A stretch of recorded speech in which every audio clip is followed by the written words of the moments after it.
Pedro Gómez, Casa Bárcenas. Pedro Gómez, estas noticias. Pedro Gómez. Pedro Gómez, buenas tardes. Pedro Gómez. Pedro Gómez. Pedro Gómez. Usted le conozco yo. Usted es don Pedro, ¿no? Sí, quiero recordarle, sí. Cuéntanos cómo están las cosas. Pues hoy el IBEX ha perdido los 10.000 puntos que llevaba manteniendo desde la semana pasada, al caer en más de un 2%, arrastrado entre otros por esos dos bancos catalanes, CaixaBank y Banco Sabadell. ¿De qué gastos hablamos? Algunos de esos gastos, desde luego, son inauditos. Hablamos, por ejemplo, de 7.000 euros en un viaje de 2 días y una noche a Londres, de más de 380.000 euros en iluminación y sonido de la exposición de una maqueta de este Campos de la Justicia, o de decenas de miles de euros en hoteles, restaurantes, puros y copas. El tono parlamentario que ha utilizado Rajoy.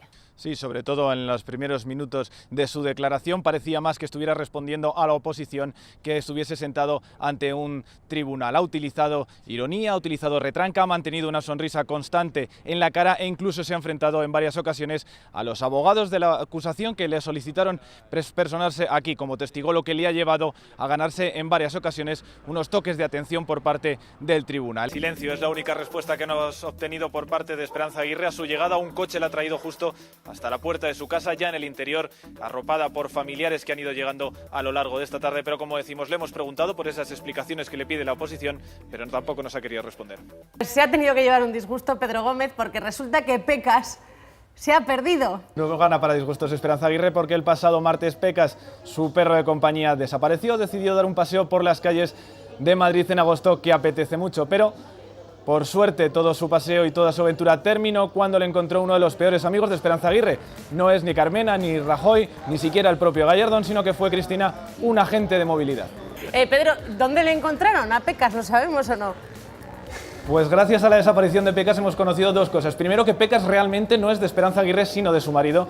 Y segundo, que las tendencias de Pecas son bastante distintas a las de Esperanza Aguirre, pues fue encontrado en la calle Ferraz, muy cerca de la sede del PSOE. La concejal de Cultura de Puebla del Prior, en Badajoz, ha convocado un concurso de fotografía que ha ganado la concejal de Cultura. Como podríamos llamarlo, un Juan Palomo en toda regla. La concejala de Cultura había convocado un concurso de fotografía. La única cuestión que tenía que llevar es que fuesen una fotografía del municipio. Pues bien, el primer premio ha sido concedido para la concejala de Cultura y el segundo premio para la cuñada del alcalde. Consejo de Ministros, Pedro Gómez, buenas tardes. Moncloa cree que ahora que hay fecha no hay excusa.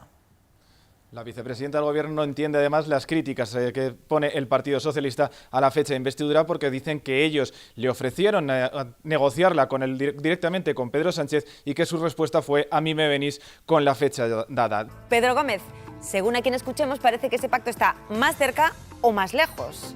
Son los dos lados de una moneda. La cruz es para Ciudadanos, que se muestra mucho más pesimista. Dice que se han hecho algunos avances, pero que son insuficientes, y las cifras que le da el PP no le cuadran. Pedro Gómez, buenas tardes. ¿Cómo han reaccionado?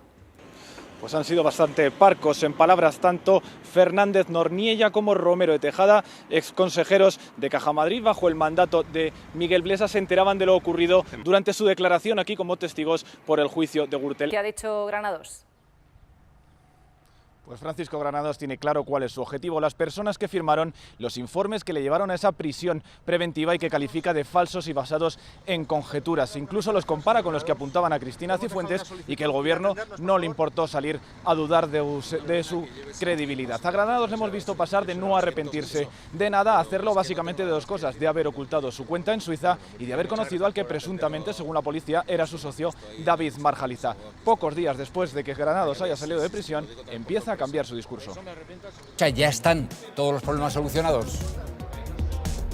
Absoluta normalidad hoy aquí en la estación de Atocha para todos aquellos que inician hoy también sus jornadas de vacaciones. Nada que ver con lo que se vivió aquí ayer, esa avería que provocó retrasos en 54 trenes, que afectó a más de 15.000 viajeros, aunque no todos vieron retrasados sus trenes. Pedro, ha estado escuetito en la respuesta, ¿no? El mismo día que se aprobaba esa comisión en el Congreso, presidí aquí un acto en Toledo, pero por más que le hemos preguntado, solamente hemos obtenido el silencio de José María Aznar. He aprobado la comisión de investigación sobre la financiación del PP con los votos del propio PP. ¿Cree usted que se debe investigar? ¿Que hay motivos para investigar? Las sustancias de investigación.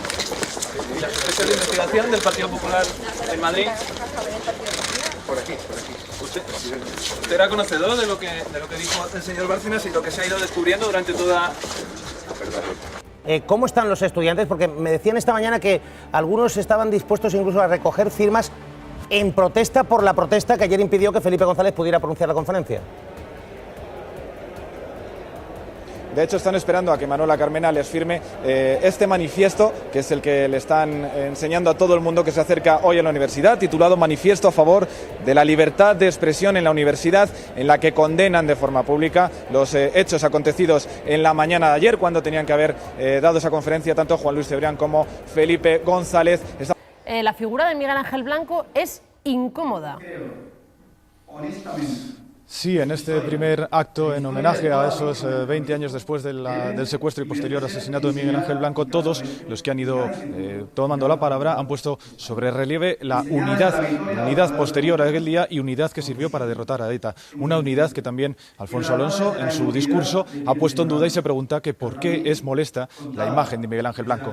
Los vecinos de esta urbanización madrileña ven un poco más lejos la posibilidad de que se eliminen los vuelos que sobrevuelan sus casas, aunque se mantienen a la expectativa porque se agarran a que el mismo Supremo les dio la razón en el año 2008 y esperan que las medidas de la resolución final sean más favorables que esa reducción del 30% que dictó el Tribunal Superior de Justicia de Madrid. Pedro Gómez, muy buenas tardes. Cospedal ha pedido que los militares tengan medios a la altura de las circunstancias. En su discurso durante esta Pascua Militar, el primero para María Dolores de Cospedal, como ministra de Defensa, la ministra ha querido hacer hincapié en que las fuerzas de seguridad del Estado deben estar dotadas de recursos materiales suficientes y a la altura de las circunstancias. Palabras algo más que habituales en estos actos castrenses, pero que hoy tenían como música de fondo ese dictamen del Consejo de Seguridad Nacional sobre el accidente del Jak 42.